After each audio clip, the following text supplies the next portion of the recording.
BBC বাংলার একটি খবরের শিরোনাম হলো বাংলাদেশে প্রতিদিন গড়ে খুন হচ্ছে 10 জন, সহিংসতা ও হত্যাকাণ্ড কেন নিয়ন্ত্রণ করা যাচ্ছে না।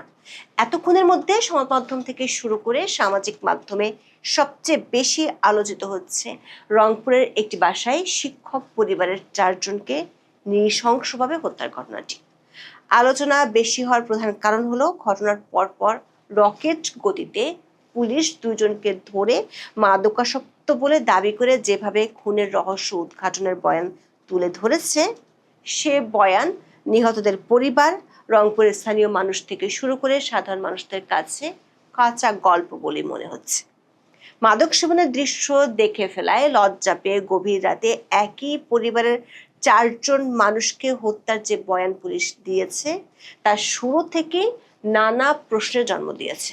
শুধু হত্যাকাণ্ডই নয়, ঘটনার পর নিহতদের বাথরুমে খুনিদের গোসল করা, ফ্রিজ থেকে বের করে শশা খেজুর খাওয়া এবং বিদ্যুতের লাইন কেটে অন্ধকারে ঘরে সোনা পরীক্ষা করার বিবরণগুলো সামাজিক যোগাযোগ মাধ্যমে যুক্তিসঙ্গত সংশয় তৈরি করেছে।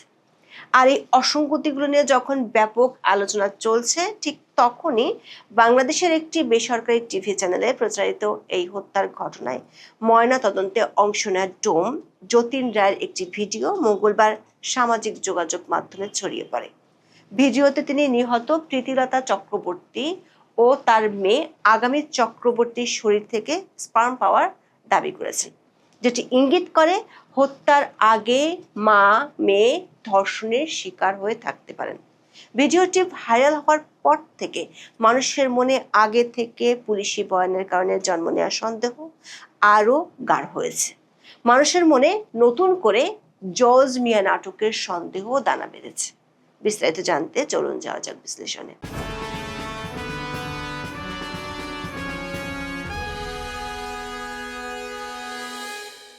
রংপুর জেলা স্কুলের গণিতের শিক্ষক গণপতি চক্রবর্তী 2025 সালের ডিসেম্বরে অবসরে যান। নগরের বাংলাদেশ ব্যাংক মোড় এলাকায় ভাড়া বাসায় থাকলেও মাছুয়াপাড়া এলাকায় জমি কিনে দোতলা বাড়ি নির্মাণ করেন। প্রায় 2-3 বছর ধরে পরিবারের সদস্যদের নিয়ে ওই বাড়ির দোতলায় বসবাস করছিলেন তিনি। অবসরের পর হোমিওপ্যাথি চিকিৎসক হিসেবেও রোগী দেখতেন। গত শনিবার রাতে ওই বাড়ি থেকে উদ্ধার হয় গণপতি চক্রবর্তী, তার স্ত্রী প্রীতিলতা চক্রবর্তী, মাস্টার্সের শিক্ষার্থী মেয়ে আগামী চক্রবর্তী এবং 5ম শ্রেণীর শিক্ষার্থী ছেলে আয়ুষ চক্রবর্তী প্রিয়মের মরদেহ উদ্ধারের পরপরই পুলিশ রকেট গতিতে এই ঘটনায় মাছুয়াপাড়া এলাকার কানু দাসের ছেলে মুগ্ধ দাস ও বিনয় চন্দ্র দাসের ছেলে সিদ্ধার্থ দাসকে গ্রেপ্তার করে। তারপর রংপুরের পুলিশ কমিশনার আব্দুল মাহবুব দ্রুত সংবাদ সম্মেলনে হাজির হন, দাবি করেন 4 জনকে শ্বাসরোধ করে হত্যা করা হয়েছে। হত্যাকাণ্ডগুলো কিভাবে ঘটেছে, পুলিশের দাবি করা 2 খুনি ওই বাসায় ওই রাতে কি কি করেছিল, তা নিয়ে পুলিশ এক বিশাল বয়ান তুলে ধরে, যেগুলো নিয়ে দেখা দেয় অনেক প্রশ্ন। সংবাদ সম্মেলনে রংপুর পুলিশ কমিশনার দাবি করেছিলেন, পুলিশ যে সিদ্ধার্থ ও মুগ্ধ নামে 2 জনকে গ্রেপ্তার করেছে, তারা বৃহস্পতিবার রাতে প্রতিবেশী সীমান্তের বাড়ির ছাদে গিয়ে ইয়াবা সেবন করেছে। শেষ রাতের দিকে দেবু নামের এক ব্যক্তির 3তলা ভবনের ছাদ থেকে গণপতি চক্রবর্তীর বাসার ছাদে লাফ দিয়ে গিয়ে ইয়াবা সেবন করেন। প্রশ্ন হলো, সেই বাড়ির সঙ্গে লাগোয়া নির্মাণাধীন 3তলা ভবনটি বাদ দিয়ে গণপতি চক্রবর্তী ছাদে কেন ইয়াবা খেতে আসতে হলো তাদের? কেউ যদি নিরিবিলিতে ইয়াবা খেতে চায়, সে তুলনামূলক নিরাপদ স্থান বাদ দিয়ে কেন এমন একটি বাড়ির ছাদে আসবে যেখানে যে কেউ দেখে ফেলার আশঙ্কা থাকে? সংবাদ সম্মেলনে পুলিশ কমিশনারকে সাংবাদিকরা এই প্রশ্ন করেছিলেন। পুলিশ কমিশনার অবশ্য এই প্রশ্নের সরাসরি কোনো জবাব না দিয়ে পুলিশের উপর আস্থা রাখার কথা বলেছিলেন। তারপরে তিনি তড়িঘড়ি করে প্রেস ব্রিফিং এর ইতিও টেনেছিলেন। প্রশ্ন হলো, যে ব্যক্তি অন্যের বাড়ির ছাদে মাদক সেবন করতে যায়, সে তো এই ঝুঁকি নিয়ে যায় যে যে কেউ দেখে ফেলতে পারে। ঘটনাস্থল পরিদর্শন করে স্থানীয় সাংবাদিকরা বলছেন, পাশের নির্মাণাধীন ভবনের 3য় তলা থেকে লাফিয়ে চক্রবর্তীদের বাড়ির দোতলার ছাদে হয়তো যাওয়া যাবে, তবে যাওয়াটা বেশ কঠিন। 2 ভবনের মাঝখানে কিছুটা শূন্য জায়গা রয়েছে। তাহলে পুলিশের ভাষায় অভিযুক্ত 2 জন গেল কি করে? এরই মধ্যে গত 2 দিনে সামাজিক মাধ্যমে উঠেছে নানা প্রশ্ন। ইয়াবা সেবনের প্রক্রিয়া এমন যেখানে এর জন্য আগুন জ্বালাতে হয়, দরকার পড়ে বদ্ধ স্থান, তাহলে এর জন্য বাড়ির ছাদের মতো খোলা জায়গা কেন ব্যবহার করবে? সংবাদ সম্মেলনে মহানগর পুলিশ কমিশনার আব্দুল মাবুদ দাবি করেছিলেন, 4টা খুন একের পর এক হয়েছে। প্রথমে গণপতি চক্রবর্তীকে খুন করা হয়। তার গোঙানির শব্দ পেয়ে তার স্ত্রী প্রীতিলতা যখন যাচ্ছিলেন তখন তাকে খুন করা হয়। তার শব্দ পেয়ে মেয়ে আগামী চক্রবর্তী যখন যান তখন তাকেও খুন করা হয়। সবশেষে ঘুমিয়ে থাকা নিষ্পাপ শিশুটাকে খুন করা হয়। খুনের ঘটনার ধারাক্রম নিয়ে এটি ছিল পুলিশের বয়ান।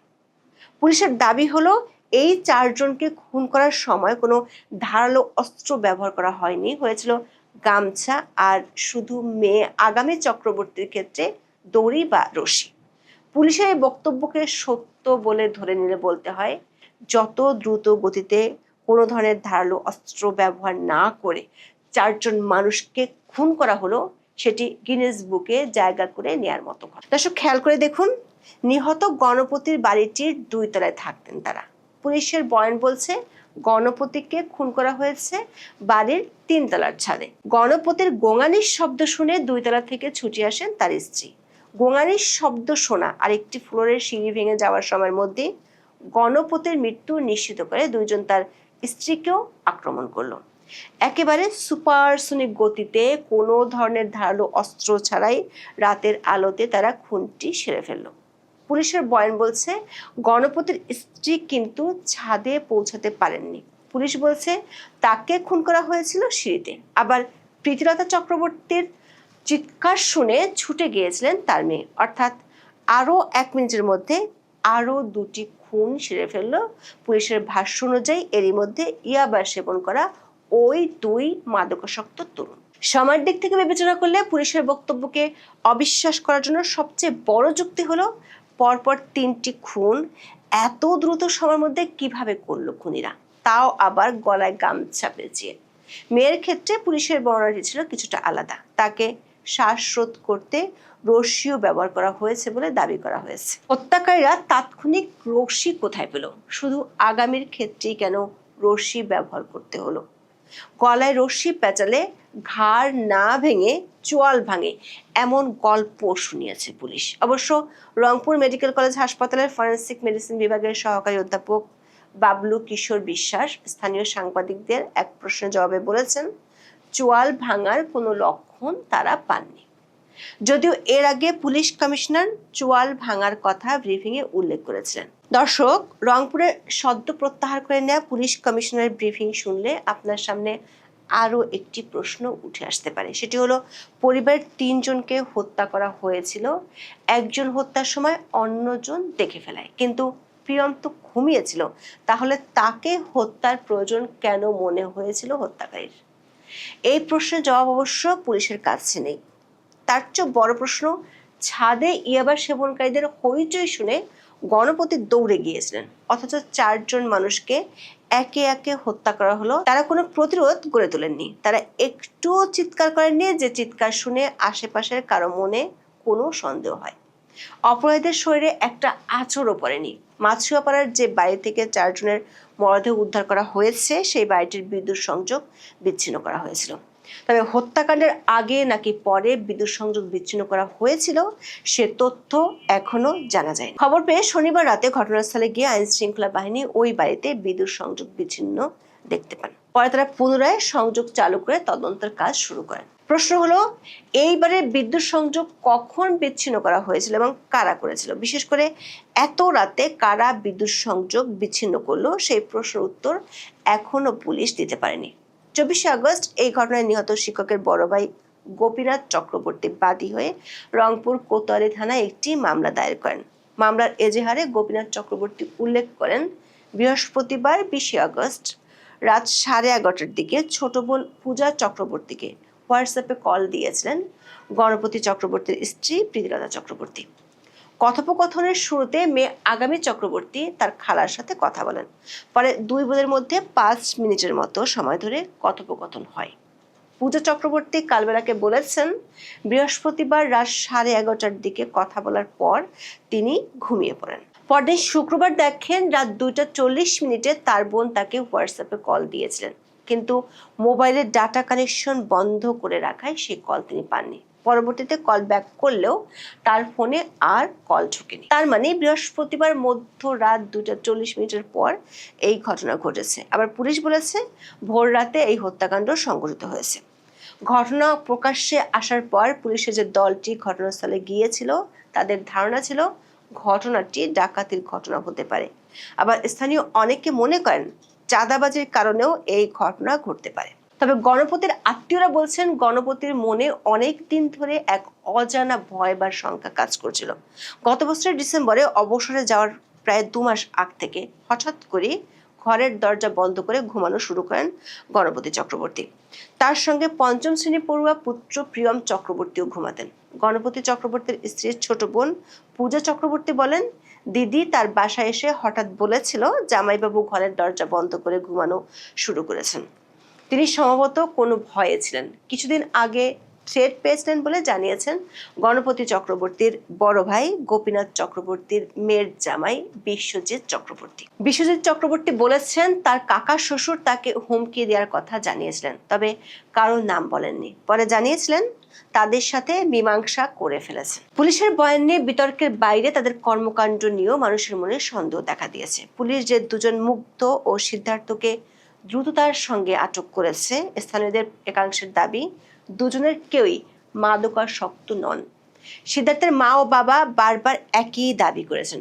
পুলিশ এই 2 জনকে মাদকাসক্ত বললেও এখনো পর্যন্ত তাদের ডোপ টেস্ট করা হয়েছে কিনা সে প্রমাণ পুলিশ হাজির করতে পারেনি। সাবেক কয়েকজন পুলিশ কর্মকর্তা বলছেন, পুলিশ ঘটনার পর দ্রুত গতিতে যে ভাষ্য তুলে ধরেছে তাতে এই 2 জন যদি মাদক সেবী না হয়ে থাকেন তাহলে পুলিশের বর্ণিত হত্যার মোটিভ আরো বেশি প্রশ্নের মুখে পড়বে। একজন ইয়াবা সেবী কি করে একটা স্বর্ণালংকারের দোকান বা মাছের আড়তে চাকরি করতে পারেন সেটিও খতিয়ে দেখা দরকার বলে মনে করেন সংশ্লিষ্টরা। সামাজিক মাধ্যমে ছড়িয়ে পড়া ভিডিওতে দেখা যায় গ্রেপ্তারের সময় সিদ্ধার্থ যে শার্টটি পরেছিলেন আগের রাতে উদ্ধার অভিযান চালানোর সময় স্থানীয় পুলিশ কর্মকর্তাও একই শার্ট পরেছিলেন। 2 জন ব্যক্তির শার্ট একই রকম হতেই পারে, কিন্তু এই একরকম হওয়াটা একটু বেশি কাকতালীয়। ওই পুলিশ কর্মকর্তা রংপুরের ডিবিডিসি সনাতন চক্রবর্তী এরই মধ্যে এটি কাকতালীয় বলে দাবি করেছেন। বিবিসি বাংলাকে তিনি বলেছেন, আরং ব্র্যান্ডের এই জামা রংপুরে তিনি সহ আরো 200 জনের আছে। একই ধরনের শার্ট আরো অনেকের থাকতেই পারে। এটিকে সামনে এনে ঘটনা ভিন্ন খাতে প্রচারের চেষ্টা চলছে বলে তিনি দাবি করেন। আরঙের মতো প্রতিষ্ঠানগুলো একই ডিজাইনের কোনো পোশাক খুব বেশি তৈরি করে না। রংপুরে 200 জনের ওই শার্ট আছে বলে পুলিশ কর্মকর্তা দাবি করে ফেলেছেন। এসব বিতর্ককে ছাড়িয়ে গেছে বেসরকারি টিভি চ্যানেল 71 টিভিতে প্রচারিত একটি সাক্ষাৎকারের ভিডিও। রংপুরে অবসরপ্রাপ্ত শিক্ষক গণপতি চক্রবর্তী সহ পরিবারের 4 সদস্যকে হত্যার ঘটনায় ময়নাতদন্তে অংশ নিয়েছিলেন ডোম যতীন রায়। 71 টিভিতে প্রচারিত একটি ভিডিও মঙ্গলবার সামাজিক যোগাযোগ মাধ্যমে ছড়িয়ে পড়ে। ভিডিওতে ডোম যতীন রায় নিহত প্রীতিলতা চক্রবর্তী ও তার মেয়ে আগামী চক্রবর্তীর শরীর থেকে স্পার্ম পাওয়ার দাবি করেছেন।